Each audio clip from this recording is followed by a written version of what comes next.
and the repercussions of these are, we cannot even imagine. It's the first time in history that we are able to do such a thing. We are bringing the marginal cost of creating things, of creating content to zero.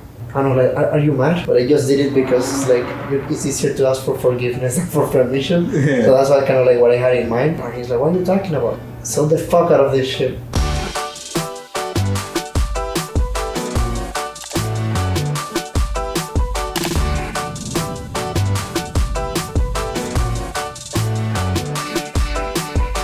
What's up? It's Jordan Mitchell, and on today's episode of the podcast is a conversation that I had with Víctor Pérez Muñoz and Diego Rodriguez Prado, who are the founders of Geniverse, which is, without a doubt, some of the coolest technology that I've ever used. It allows you to design with words. So they're starting off tackling the stock image market, where you can basically type in and generate whatever image you want. But long term, they have visions of redefining what it means to be creative and democratizing the tools to allow people to create all sorts of cool shit that they would never be able to create before. And for the last 3 months, they've been at the HF0 Hacker Fellowship, which is an incubator where they have spent 3 months with 8 other startups. They have all their room, board, laundry, food, everything covered so that they have no distractions and can just build their product. They just wrapped up that and got 125K in investment from that and just closed their seed round, I believe. Víctor and Diego are both two genuinely creative and interesting and impressive people, but above that, they're incredibly kind and caring, and you can hear the passion for what they do in their voice when they talk about it. And we had an incredible conversation about their story as founders, the future of art and AI, and some of the ethics around that, and HF0 and their experience in building in community and having that network of like-minded individuals around you. But without further ado, here's my conversation with Víctor and Diego. Like, you're friends, you start working on a couple projects, and then how do you get to the point where you're co-founders? Okay, the prehistory of the company. Prehistory. If HF0 is history, like day one, and he can talk a lot about the prehistory. Yeah, so since we met, like since we were in university, we were talking about startups, and we definitely had in mind to build a startup. Sometimes we had like some ideas, but we never committed to it. Yeah. And the thing is that last year, like, something happened in the field that I was interested in AI. And I saw the opportunity to build a company around this. So I started working with Javier. So I started building Geniverse. It actually came from an artistic collaboration between Javier and I. Yeah. It ended up looking like a tool, and after having a tool, it just made sense to try to commercialize it. And at that moment, we were like in the commercialization phase of Geniverse. Diego sold our idea to HFO. I think that he can explain the story better on what happened on that. But essentially, Diego joined Geniverse just like 3 months ago when we got into HFO. Yeah, basically I was just practicing writing every day. Yeah. And in one of those daily writing practice sessions, I saw a tweet by Lucy Wall, and she was like, "Oh, you want to meet the smartest people you'll ever meet? And like, food is all covered, laundry is all covered. We'll give you $125,000, and then like the standard YC deal." And then I was like, okay, this is a scam. It was like the first thing I thought. But then I like when I like something, I like try to get like really deep on it. Like, I look at the tweet, I look who liked it, who retweeted it, who's Lucy Wall, who's following her, like all of this, and like everything on the table was like, okay, this looks legit to my surprise. Yeah. And like the Twitter account for HFO back then had like 200 followers when I saw it. So 200, 300. I was like, wow. So I was like, okay, I think this looks like a hidden gem. So I applied. It was like a type form. I don't even know what I put there, honestly. I don't remember. I didn't take it seriously at all. I was like, okay. It was like 2 a.m. Wrote it, forgot about it, and then Emily? No, Dave. Well, Emily emailed me like, oh, you got for the final interview for HFO. And I was like, what is HFO? Like, I don't remember what that is. Yeah. And then I realized, oh, it was that thing that I applied. Oh shit, what did I write? I don't remember. And then I scheduled the meeting with Dave. And the thing is, Dave asked me, why are you building? And I blanked, like I was like choked. She said, oh, I'm building Geniverse. I'm like, really? yeah, I was like, but and at this point you hadn't done, like you were not nothing involved. whatsoever, zero, like nothing. This was just your friend, you're like, oh, that's the closest idea I can think of. Yes, literally, like my friend's idea that he's been putting on some of. I was just like before Dave asked me this, I was literally like preparing what subjects today at the masters that I was doing. So it's like completely out, and he had been working with Javier in Barcelona. Yeah. So like not even in the same continent. But like that was like the point to give you the context. Is basically like I had been texting him and telling him, hey, that idea that you have, can you record yourself and send me the code? No, like not the code, send me a video of you coding. And I was like watching him coding, and I was like understanding like everything that he was doing. And I had like COVID, so basically I had already watched all the TV shows that I wanted to watch. I had I didn't have energy to program myself. I didn't have energy to do like homework for Cornell. But I was like watching a video of him programming for some reason. I was like, oh yeah, it's essential too. I was like watching, understanding. So by then I recovered. All of this happened with HFO. So by the time Dave asked me the question, the only thing that was in my brain was like 6 hours of this guy programming. Yeah. So when he said like, what are you building? I was like, I'm building Geniverse. And then he started asking all the questions. I was like, yeah, no, I'm using like this library works like with this kind of models. So he was like everything he had, I had like all the information. Yeah. And he's like, oh, how do you do super resolutions? Like, oh, I use ESR GAN, which is one of the latest models, because he was like, but I remember seeing it. Yeah. So of course, if he looked through it, we would only find truth. Like that. So in a way, like in the end, the scammer. In the end, I was a scammer. Yeah. Right. And then I did that. He liked it. Of course, he was like, you have a demo. And he had been using the tool as well. He gave me access to try his demo. Mm-hmm. I'm like, yeah, of course I have a demo. Look, put this username, put this password. It was like the one that he gave me. And then he liked it, and immediately as he hung up, I called him. Like 17 times. He didn't answer because it was like 1 a.m. in Barcelona or whatever. Yeah. I was like, oh, shit, what if this goes through? Like, what if they are actually interested? Yeah. And like hours later, like, oh, we're interested for like you're gonna have one final interview with Lucy, and she likes you. You're gonna come to Miami. Yeah. I was like, and then I was like, Google, like, is the Lucy Wall that I think it is? It's like, look, okay, yes, it's Lucy Wall, like the person that I think it is. Yeah. Keep calling him, and then eventually, I was at a friend's house when I called him, and he finally picked the phone, and we joined. And basically he said, yes, like, hey, are you mad? Like, I saw this thing, this happened, like the opportunity, 125K, you can come to Miami, like everything. I explained the whole thing, like vomited all the information about the program. And he's like, I was like, are you mad?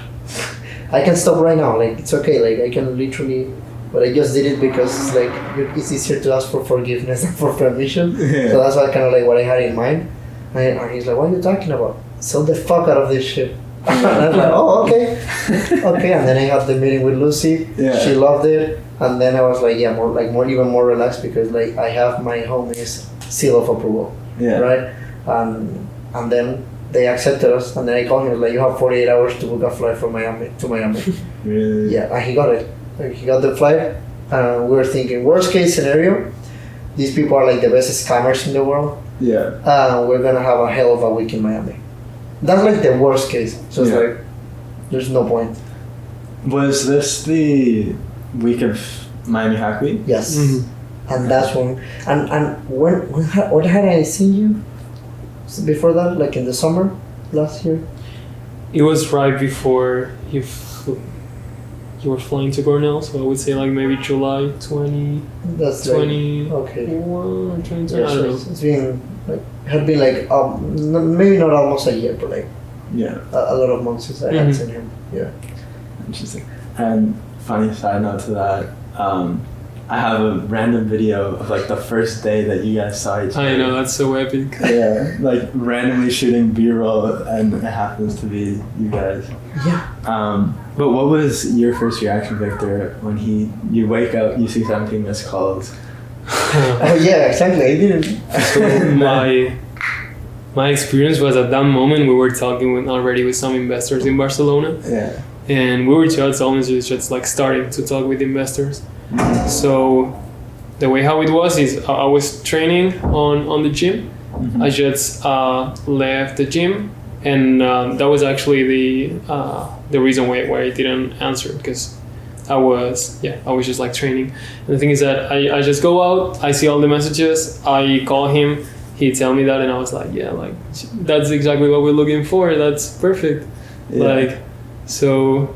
And then this whole process, we would go to Miami. Yeah. And in Miami, it was like, yo, what the fuck is going on here? Like, I didn't know that Miami, I mean, my idea of Miami was not the one of a tech hub. Yeah. Like, I knew that there was something going on with Web3 and etc., but I didn't know that it was like really extremely interesting. Like, all the people that we were meeting all around on the Miami Hack Week, it was like you were just like walking, you found a person and he's like, yeah, I'm just like computer science and math on the MIT. And then you go to the other one and he says, yeah, I work at Meta level 6 manager. I don't know, like some crazy backgrounds, and the people was really interesting. So they look legit. On the space lawyer. Don't forget the space lawyer. Oh my god, it's a space lawyer. It's a space lawyer. What's a space lawyer? That's what everybody says, and that's what we thought when we met this guy. What's a space lawyer? Yeah. Yeah, some people just like minting NFTs on, like, just like building rockets to mint NFTs on the space. Yeah. And that's It's the like, other what the thing. fuck is going on here? Yeah, exactly. All of that in that week, we're like, what? Yeah. What's going on here? Miami. And then, did HSO start right after Hack Week? A month after. A month after. Yeah, 1st of March. Okay. So, what has your guys' experience been with that so far? How's it being in the Hack Hub? HFO, it's really it's a time capsule. Mm-hmm. Like, literally every day is like 2-3 days. Yeah. Like on the real world. Like what Dave and all the team have done is really impressive. Like, they really provide you with everything that you need to focus on building, and anything else, like anything else that you can think of. If they don't handle it, you just need to ask it, and they will start working on it instantly. Yeah. So for us, it's been like really the great space to build Geniverse. Second of all, the right advice, in the sense that when we were fundraising, for example, having the advice of Dave that he'll really invest for backend, having the advice of James, Mm-hmm. who has been through this whole process and has seen this process in so many startups, it was extremely helpful. And also the connections that we get from there. Yeah. Yeah. And Diego, I was reading the article you post on your LinkedIn, somebody talking about networks of talent in networks. I forget the title. Oh, networks that weave talent. Yeah, yeah. I So- didn't write that. Well, kind of, yeah. Yeah, that you mentioned. And what has that experience been like of having the other, like that network of people in the similar boat to you, and that community of other entrepreneurs, like that network right around you? You mean like at HFO? Yeah. Well, it told me one thing that I was just reflecting today with Víctor and other fellows. Shout out to Justin and Nish. Mm-hmm. They said, like, I basically realized that when you meet the people who are like at the top 5% of their field, you realize that, yeah, they're human, as in, like, I don't know about the top 0.05%, but like the top 5%, yeah, they're like most of them are like just human, but they are just working hard, like really hard, and they know what they want, and so that is both humbling, because like you realize that you may be thinking that you're good, but like look at all these people, so that humbles you, but at the same time it's encouraging. So I think that's such a beautiful mix of emotions.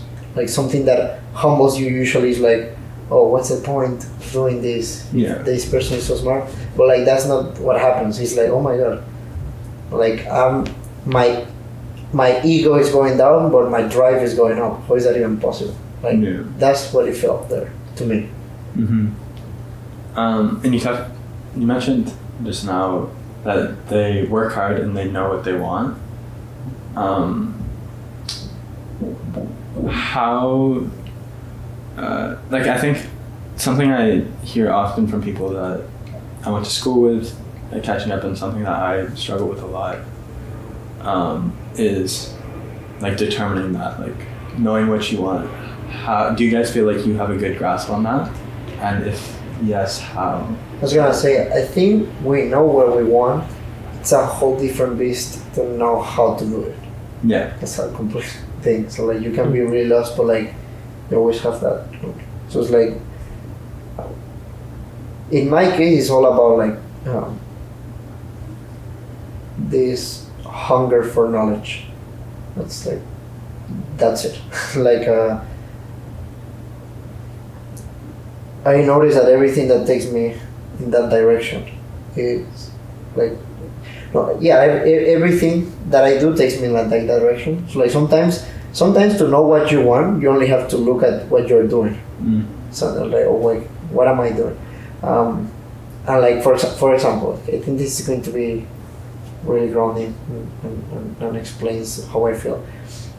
Up until the moment where HFO and Geniverse happened, I thought of myself as a really unfocused person. Like, what the hell?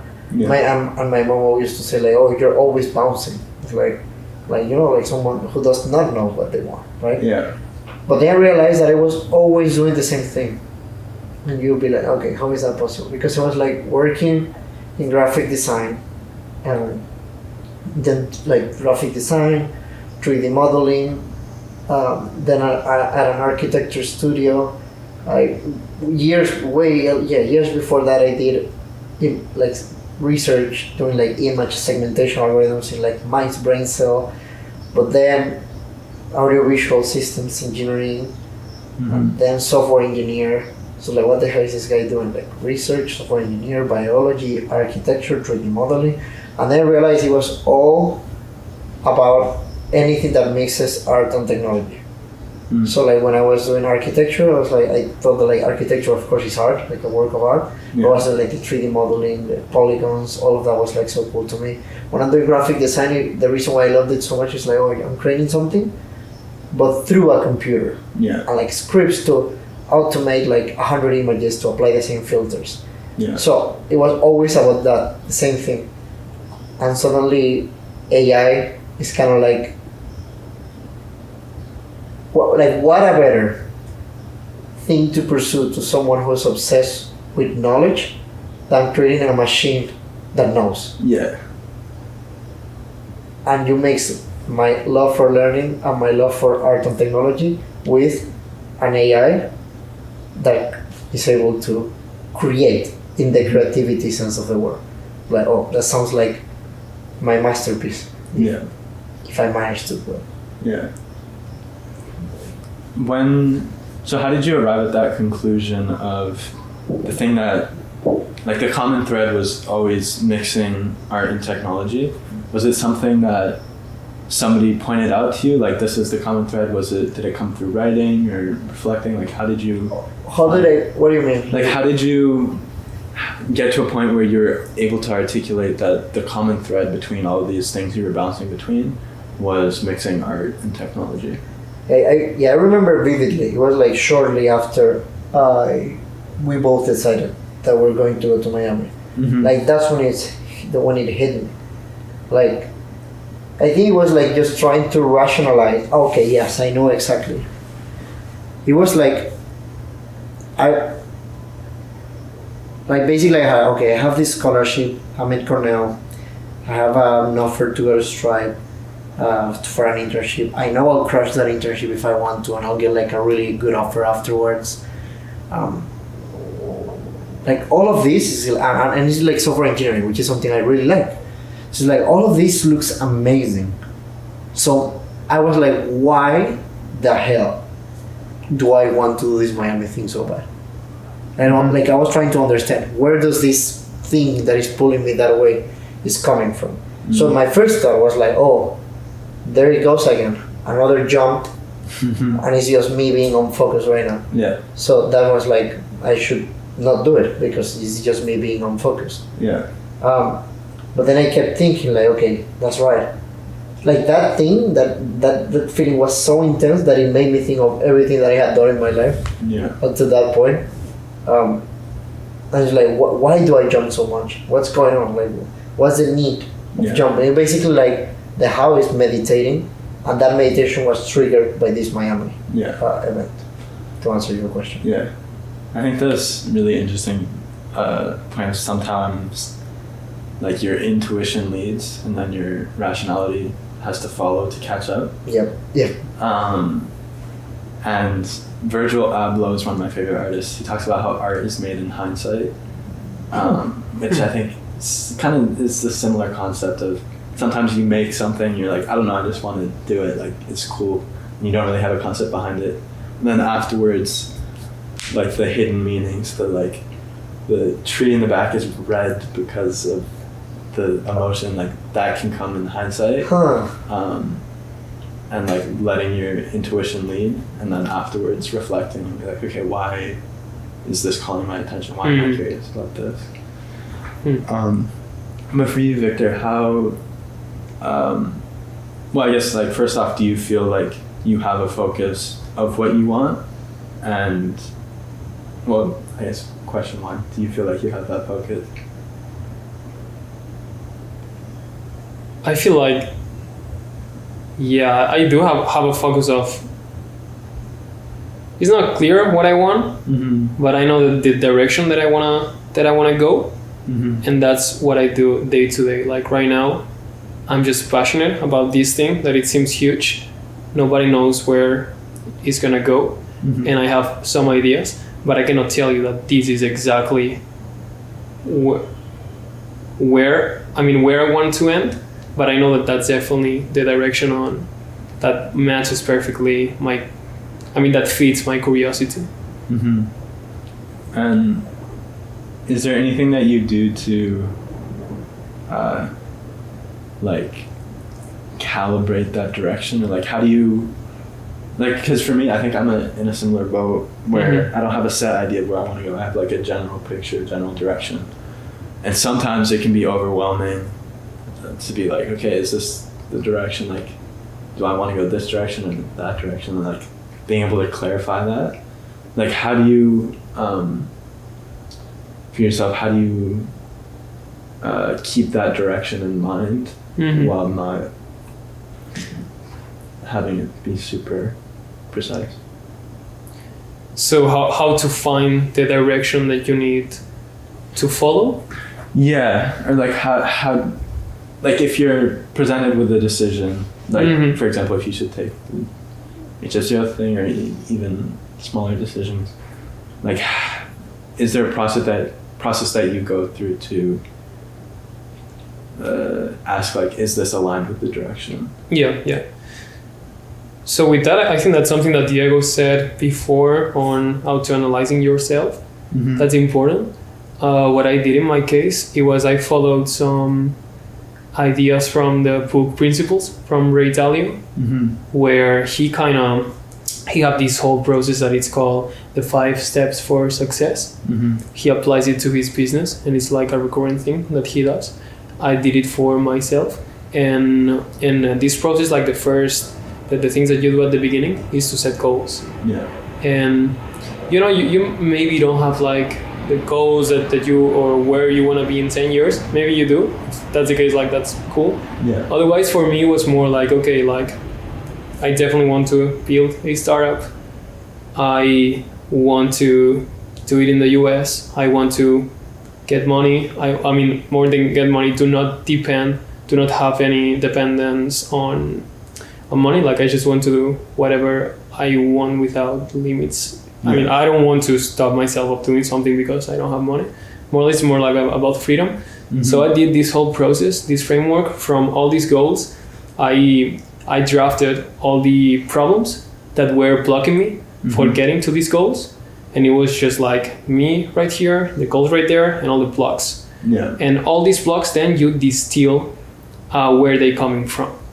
In the sense that if a problem is that I don't have the visa, or that I don't have like the badge of a great university, or I don't have the experience, blah, blah, blah, you just like start distilling them. And you make questions like, what is the real what's like the real problem with the visa? That I, or for example, what's the problem with not being too technical? Mm-hmm. That I never learn about coding. Why I never learn about coding? Because I like art. Why? I don't know, like you start like doing these whole distillations, and it's funny because then you find out how lots of problems end up on the same roots. So it's like a first principles analysis of the problems that do not allow you to get to your goal. And when you do this, you find out like these kind of clusters, and those clusters are the direction that you need to follow. Like these things right here, those are the ones that you need to solve. Yeah. And then solve those, repeat the process. It's like a whole, exactly. Like, you work on them, you make a plan. Sorry.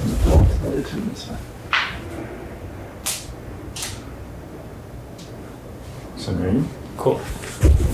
So once you have them diagnosed, and once you know what the problems are, you trace a plan. Yeah. And Ray Dalio differentiates between the management, the manager's mode, and the execution mode. I don't know if that's the right. I don't know if that's exactly the word that he uses. But the thing is that this whole process, you do it for managing. Yeah. And you set all right, you diagnose the whole thing and you trace a plan. You follow this plan for 3 months, and after 3 months, you do the whole process again. Yeah. And having that differentiation, because it is different modes of thinking.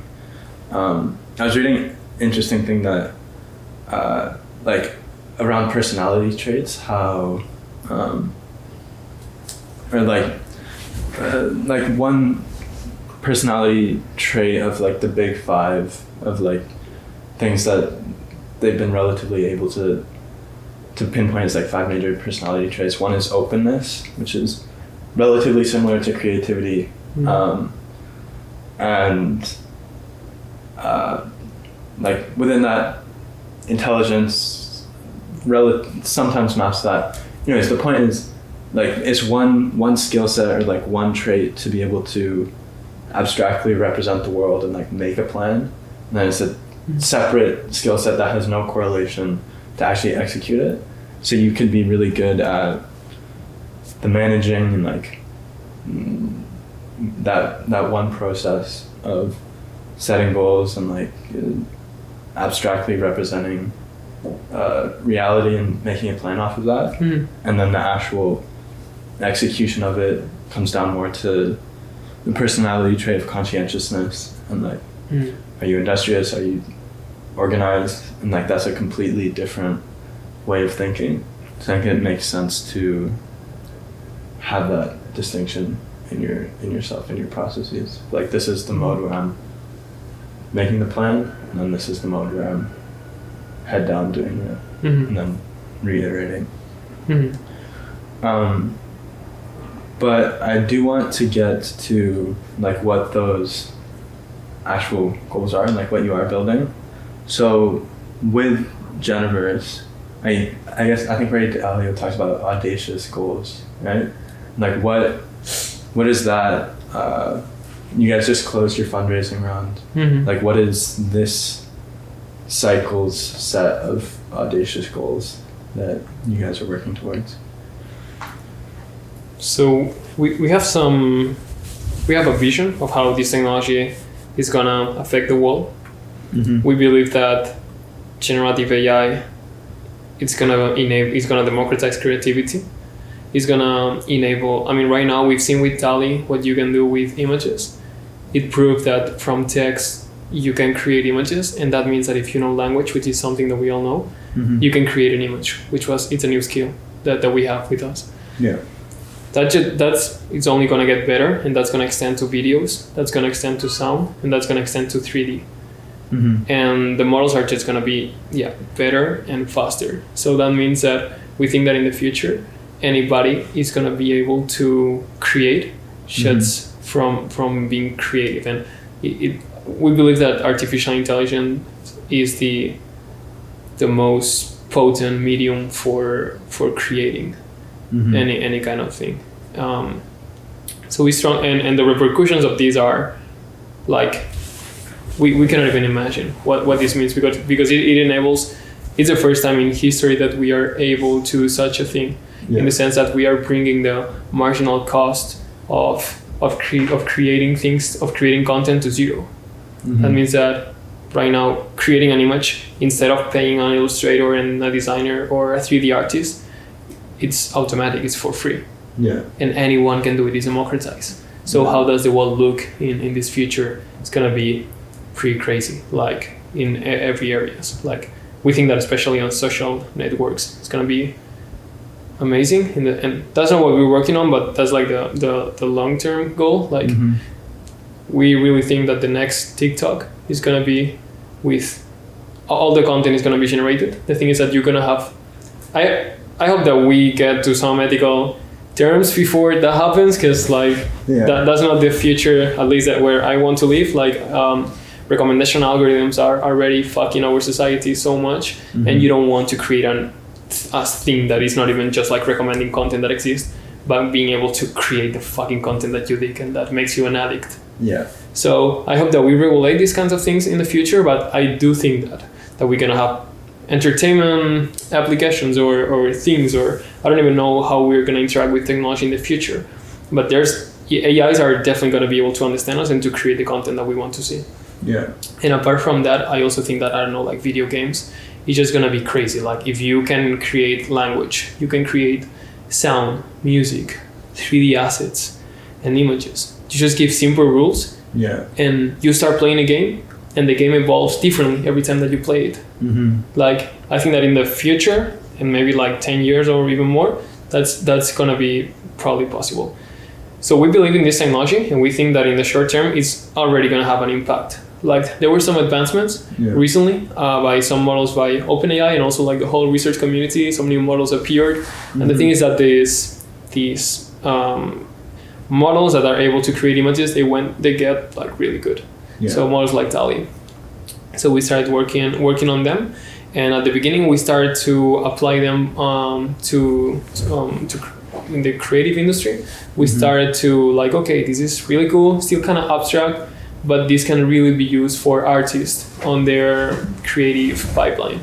In the sense that if you're creating this painting, for example, maybe you want some ideas, you can just type the ideas that you have, and you get like instant feedback on your ideas, and maybe you can even grab parts of the things that you create and put them on your piece. So that's how we started thinking about it. Then we realized that the market was not that big, the models were extremely expensive to maintain, and we explored like a couple of more markets where we could put this technology, and we ended up finding the one that is our like next step or next goal, and the one that is the reason why we got this funding, which is the stock image market. And the stock image market is not like just regular pictures that you can see nowadays, but the pictures that cannot be created nowadays because it's just impossible to have enough images to fit all the requirements from all the companies in the world or everybody in the world. So our idea is to provide to serve the long tail on the stock image market that right now there's a gap. It's just like not there. You will not find these images on Shutterstock. The only way to get these images that we're gonna provide to people are only accessible by hiring an illustrator, hiring a designer, Yeah. and it's just like a big cost that creates a gap that makes people don't get these images that they really want because of the cost.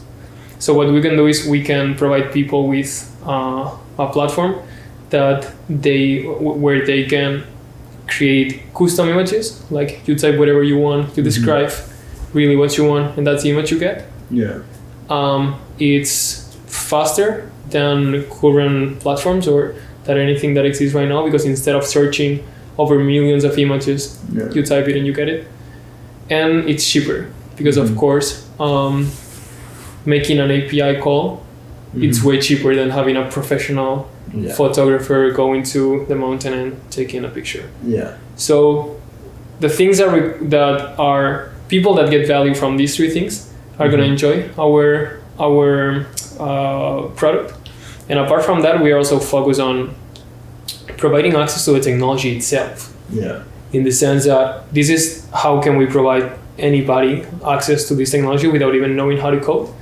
But the thing that we want to create is an ecosystem where you start with an open source library that serves like an interface for developers that they want to use this technology for whatever project they want. Yeah. That's free. You can do whatever you want and you can contribute, and it's like Hugging Face, but for Hugging Face is just like these they do similar things for natural language processing. Yeah. What we want to do is if you have a crazy idea for image generation, you can put it in this library, and now everybody have access and everything is free.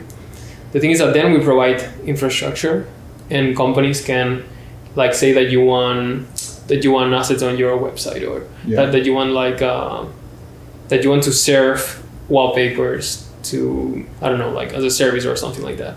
So you can just like attack our API, and you just pay for every call that you do, and you get the image right away. So you have access to all the utilities, but we provide the infrastructure, so you don't need to worry about that. Yeah. And finally, is what I just said, that you should search, you should describe the image, and you get it right away. That's kind of the big plan. Really cool stuff. And like I remember the reaction is always the same when I like when people first come to HF0, like they talk to different people, hear about their projects, and then it's like, oh, like almost without an exception, every time somebody comes and sees your guys' product, like 20 seconds later, like, oh my gosh, this is crazy. Like I just typed in dog riding a unicycle and it shows up. But you brought up a really interesting point of democratizing creativity, where now you don't need, like if you want you have a presentation and you want a stock image of whatever, a dog on a unicycle, you don't need to be a photographer to implement that into whatever you need it for. So on that side, it really opens a lot of opportunities. On the other side, how do you think the role of these sorts of creative industries change? Like, how does the role of the designer change, or the photographer, or the illustrator, as this technology comes in? To a degree, we'll be able to out-compete it. So I still think that that AI is not creative per se. Like it's a source of creativity, but not creative. And what we build is just like access to this creativity. Well, the way how I think that the industry of illustration, design, and this industry that AI kind of seems that it's gonna replace, I don't think that it's gonna be entirely replaced. There's gonna be some intersections for sure, but I think that it's gonna be kind of parallel. New use cases are gonna appear that right now like they don't even exist. And an example of this is, this morning I was talking with an illustrator, and he was telling me like how the process of getting a logo for a company works. And the thing is that the way how it works is you have this form, you ask a couple of questions like what do you do in your company? Which kind of colors do you like? Do you like it minimalistic, or you want a complex thing? You want a 3D? You want they make like all of these questions, and then they spend at least 2 hours designing 10 different variations. Once they have these variations, they talk again to the customer and they discuss if they like it or not. Yeah. More often than not, they don't like it, or they like one but they want changes. Yeah. 2-3 more hours of work creating these assets, and then they go back. This is like a whole iterative process. What happens if instead of, first of all, like, I don't think that the really valuable work of an illustrator is to make these questions. It's just to make the artistic thing. Mm-hmm. So if instead of 2 hours on, like, and in the end, this whole process, this whole iterative process, it's about getting the right image, or getting just like a solid idea of what my user wants. Yeah. What if we can do this whole initial process with AI? In the sense that, what if you can do like all of these iterations through AI? Like, the AI can ask the questions to your customer, you provide them with 10 variations, and the customer is like, okay, I like this one. And then from this one, you go to another one, and you end up with like a solid image of what you want. And that's when the illustrator starts to work. And when instead of focusing like 2 hours on making 10 sketchy things, you spend 2 hours on making this thing perfect. Yeah. And so that's how I think that is going to change. It's not a whole replacement; it's an enhance. And in making, we can make them way more productive. We still need to see where this is going, but that's how I see it, at least for now. Yeah, it's just more of an extra tool, and I think something that's interesting is maybe the role of curation or taste starts to replace the skill of creation. So instead of me being able to just like draw cool shapes, like the skill then comes to my ability to pick the right shape that matches the feeling or goal that I'm trying to accomplish. That's actually a good name, like taste. Or curate, yeah, because we're looking for new names. But yeah. Like for that. No, but like that's spot on. Yes. Yeah, we're gonna replace the name. So yeah, if anybody also on the videos. But that's spot on. Yeah, like the skill is gonna be creative, not physical. Like you can automate this whole tedious process of drawing a fucking circle. You can just type circle. Yeah, exactly. And when I say circle, you know what I mean. So like, is that I say circle, and immediately in your mind, circle appears, or the concept of a circle appears. So you can just keep describing without the needing of mastering how to concretize that. That's what machines are for. We are, in the end, you see, like in the end, it's like internet made a revolution by, I have an idea and I can send it to you now really fast, and we can keep iterating back and forth. But now the bottleneck is our fingers, for example, which is like why Elon Musk is working, say, on Neuralink. But like in terms of moving art, it's hard. Like it's easy as long as you already have the asset digitized or digitalized. I don't know how to say that. And you move it through the internet, but first you have to move it from here to like make it digital to bits. Yeah. And then move it through a network, then it gets to you. But like, what if from here to bits can also be automated? Interesting. Yeah, because like right now, like I do some design stuff. Like it goes from idea to often pencil, and like I'm not a good artist by trade, so like brain to pencil, and then picture, and then like digitize that, and then alter it, and all that. Like that thing is not the creative aspect. The like if I'm spending 2 hours drawing a perfect circle or whatever the thing is, like that's not the exciting part. That's not the Exactly. really, like that's the craft. That's like it is true that people who do this, like they can feel a sense of fulfillment because they are developing their own skill. But that's a whole different pursuit than I just want it to be done. Yeah. like the economic, like the value or production. Like I want this, which is different from I'm doing this just to improve my technique. So it's two different things. And I also wonder when you're able to represent the creativity of a 5-year-old kid. Yeah. Like imagine if when you were 5 years old, you had the opportunity to create anything that you wanted. In the sense that I want this sound that I have like in my head, and I can describe it, and you got it. Or I want like this exact image of like anything that you can imagine, and you have it right away. That's really cool. I feel like there's like this, like I had this dream already like many times, but like still looks like a distant dream. Like a way for 7 to 13-year-old kids to create their own indie games. Like they use thing like GPT-3 for the storytelling. They use a thing like DALL-E for the art. They use a thing like Copilot for the code, and they use who knows what for the sounds.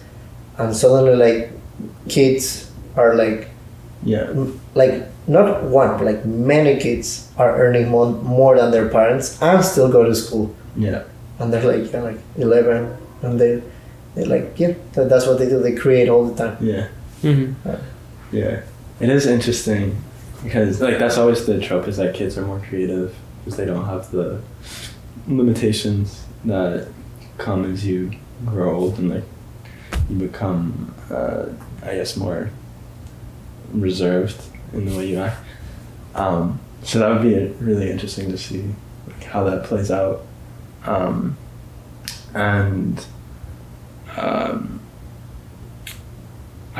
When you were speaking earlier, I had something to add on, but I forget what it was. But you also, just then you talked about the evolution of the internet, how that allowed me to like have a thought and send it to you almost instantly. And earlier we were talking about the computer revolution as a whole as well. So how do you think AI and artificial intelligence, machine learning, how is that mirroring the early computer days? Basically, like there's many things to say here. Like for example, like I said earlier, as in like it feels like this is nothing. Like this is just a glimpse of what it can be.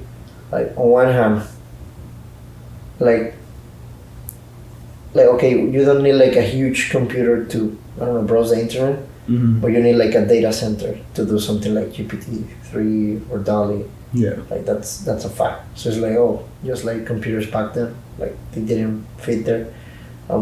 Just like also the fact that like we're using chips to train models like NVIDIA chips, that like almost by accident, like they were optimizing for computer graphics. They were not optimizing for AI. And suddenly, like it turns out that in computer graphics you have to do a lot of matrix operations, like 3D, and then back propagation, like the algorithm that is based on matrix multiplication happens to be the core of AI. So then GPUs are good for AI, but like we don't have hardware specially tailored for AI. Like as in like this is the main programming. We have TPUs from Google, and they're getting like really good results with them. But like they just started working on this. I mean, I don't know. I think like Google. How old is Google? I think it's like our age, kind of. How old is Google? Yeah, like the company. 98, I think. Yeah, so you see, like it's younger than you. But that's the thing. Like Google is a baby, and most people don't even realize that. Google wasn't a thing. Google wasn't a thing like 30 years ago, something like that. Not even like 25 years ago. Exactly. So like this is just the beginning of what's going on. Like hardware has to get cheaper. Algorithms are going to get better. More data is going to be more clean. Like there's going to be more data and more clean data as well. And like there's already startups working on suddenly like apparently analog systems seem to be really good for AI, unlike digital ones, because in analog you have certain things that when you're in digital, it doesn't make sense. Like, oh, it's not precise and that's not good. But like having like what's it called, like floating point variations, like decimal variations in AI in terms of like the gradients, doesn't change things that much, especially if you're able to train way faster. Like suddenly these new chips are able to move almost at the speed of light, like compute at the speed of light almost, because it's electricity. What's going on? So if you're able to do that, suddenly you can train algorithms faster, you can run them faster, you can run them perhaps in your phone. So it was like Jeff Bezos said, like when he was like, I think it was early 20s, like early 2000 or late 90s, and everyone thought like everything on the internet was done. It was almost like, I don't know if it probably was before the dot-com bubble. I honestly don't remember. He gave a talk and he said like, no, like the internet is only beginning. And he was like, Amazon will be huge, but companies will be started like in the next years that are going to be super huge as well. And this was like, like of course no Netflix, no Spotify, no Facebook, no Twitter, none of those existed back then. And it feels like that's the same for AI now. Like it's a whole green field of things to do. But at the same time, I'm hopeful because the computer revolution of the 80s, of course, it took 2 decades to get onto like what's going on, like what in terms of like Amazon and all of that. So my hope is that but like the rate of progress is improving as well. So it's gonna take like 5 years instead of 20. Which is like, then it makes sense to start now. Because if it takes 20, I mean, we close a funding round, but we don't have 20 years of runway.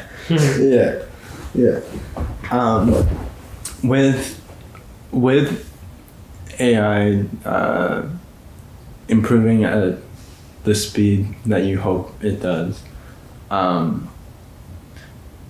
do you think, so like, I guess with the internet, a lot of people talk about, especially recently, some of the negative aspects that social media has brought up, or the internet as a whole.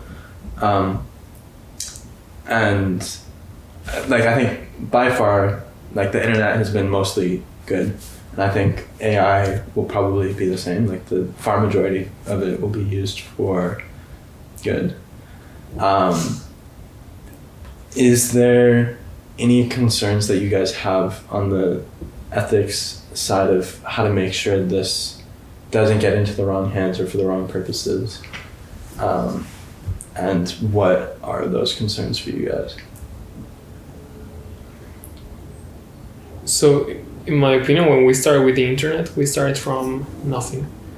Like, I don't even think that when they were starting Facebook, they would realize like how impactful and the effects of running like AIs that make recommendation systems. I mean, I don't think that a lot of people will realize that having extremely good recommendation systems will lead to addictions or to really harmful behaviors.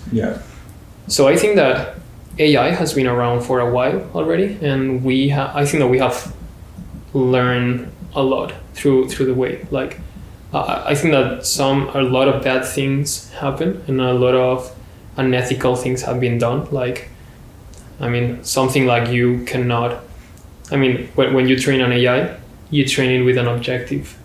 The objective of this AI cannot only be you cannot train an AI to maximize the revenues of your company. And that's all you do. Because in that case, it's not going to give a shit about like the person, and it's just going to make the person work for the company. You need to integrate this human component, and you really need to take into account the human design from the start of the building of this AI. It's not only on the implementation and on the deployment.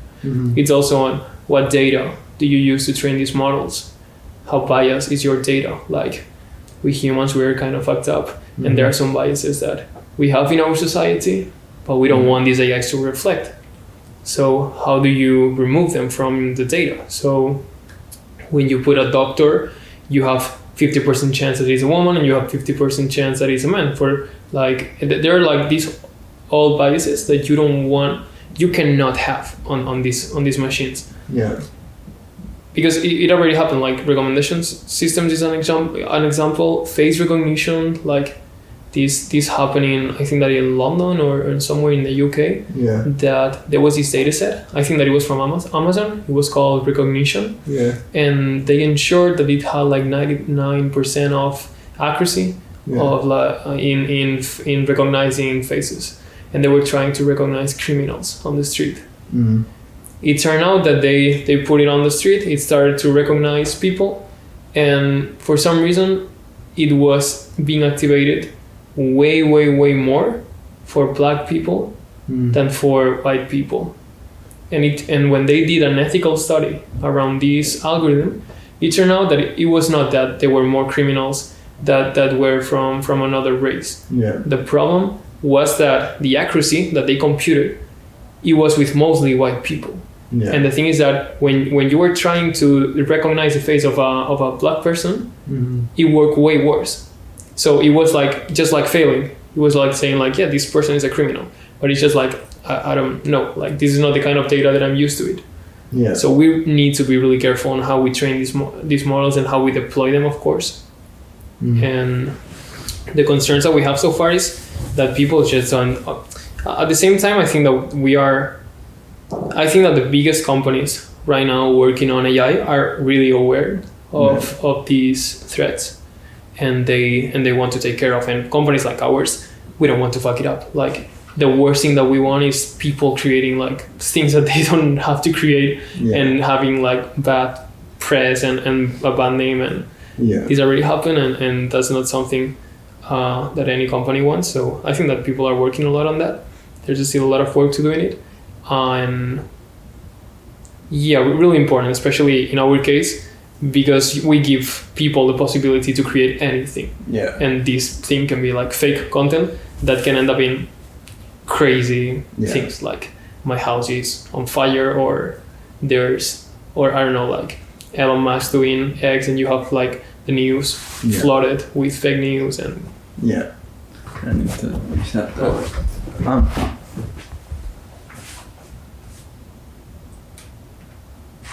I think an interesting take that I heard somebody have is that like the ethical concerns about AI are not like some Terminator situation where they're gonna become sentient and take over and like do something we don't want it to do, but that they do exactly what you tell it to do very well. And so if you're not mindful about the data that you're training it with, or the implications of what the goal is that you're optimizing it for, then that's the concern. More so than like whatever science fiction. Yeah, they are really dumb right now. Yeah. Like you don't worry about an AI going to your house or just like being smarter than you. We are like really far away from that. Do you think that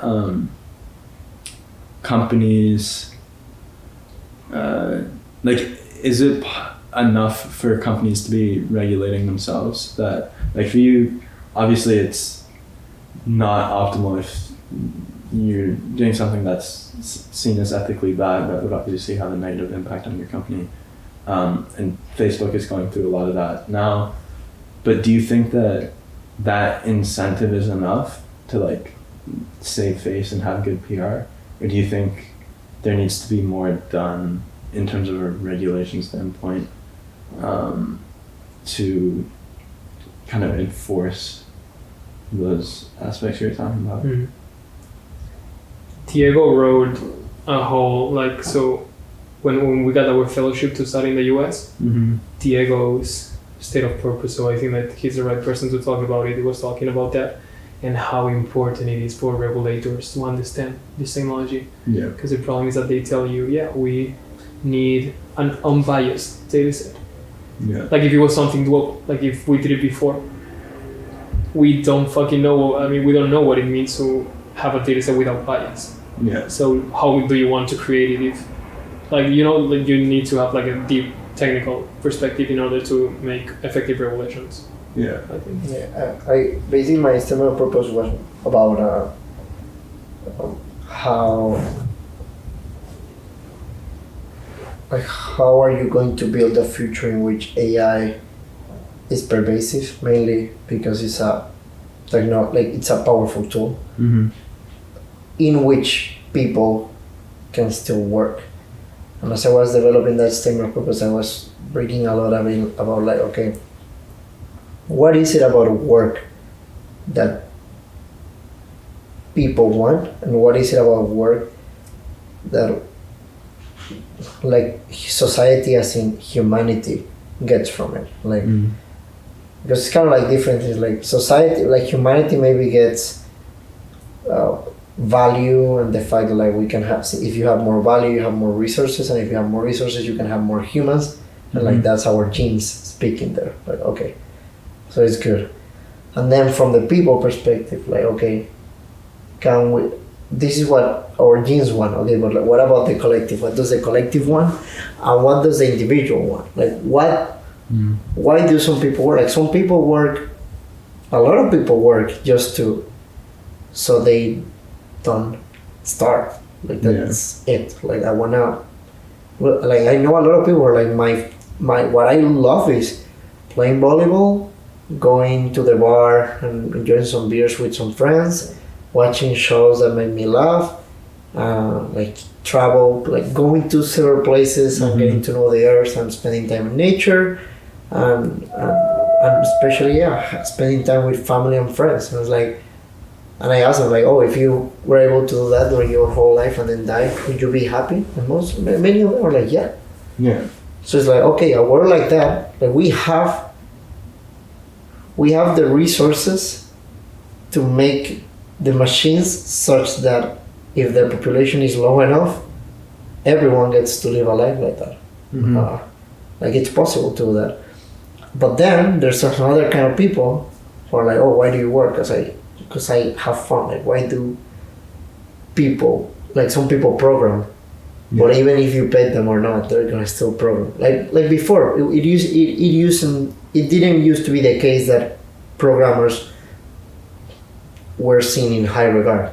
They used to be like seen like low status, like programmers, especially in the 80s, like low status or like normal nerds, like bullied and all of that, and they would get paid normal amounts, like not that much.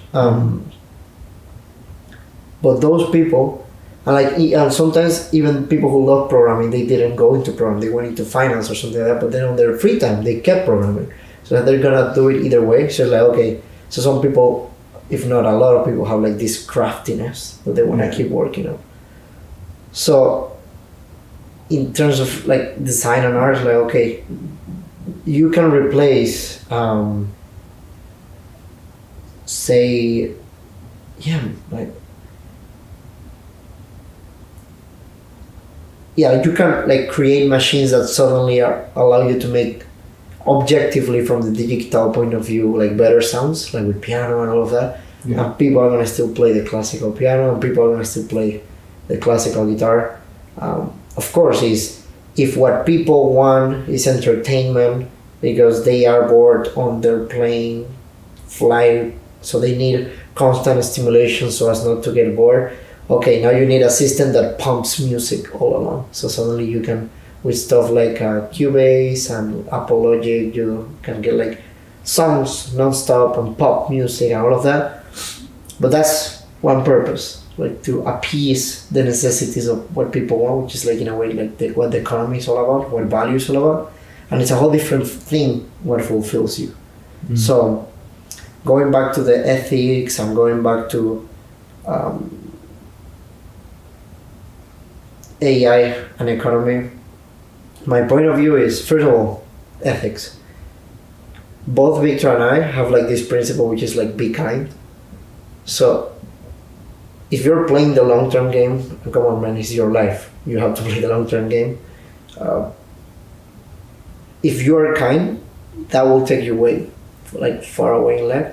So you earlier said like, oh, is that incentive enough, like to regulate companies in terms of AI? Well, I don't know, but I know that personally, I know that if you're not kind, if you're doing something that is not correct, it's gonna bite you eventually. Yeah. So picking a thing that we can make a lot of money with this, if we use AI in these certain ways, like you're gonna make a couple extra, however millions, but like why do you want those millions? To hire more people? You just don't hire them. Like let someone else hire them.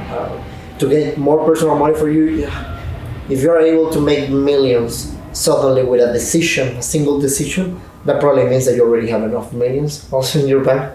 So it's like, I don't know, like to me this sounds extreme. Like, would you kill someone right away if they offer you like a lot of money? Like in my case, like I wouldn't, but like.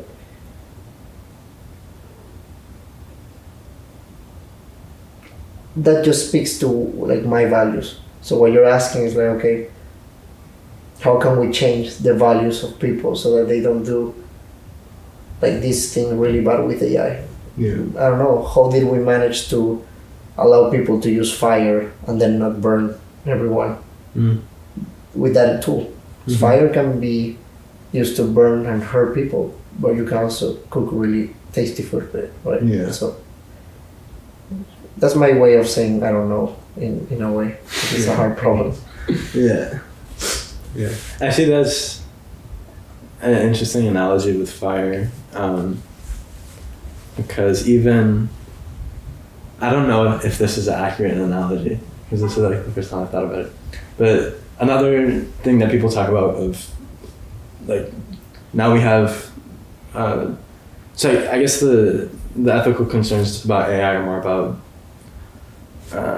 I think deteriorating the social structure and like the connections that people hold. But like a physical manifestation is the atom bomb.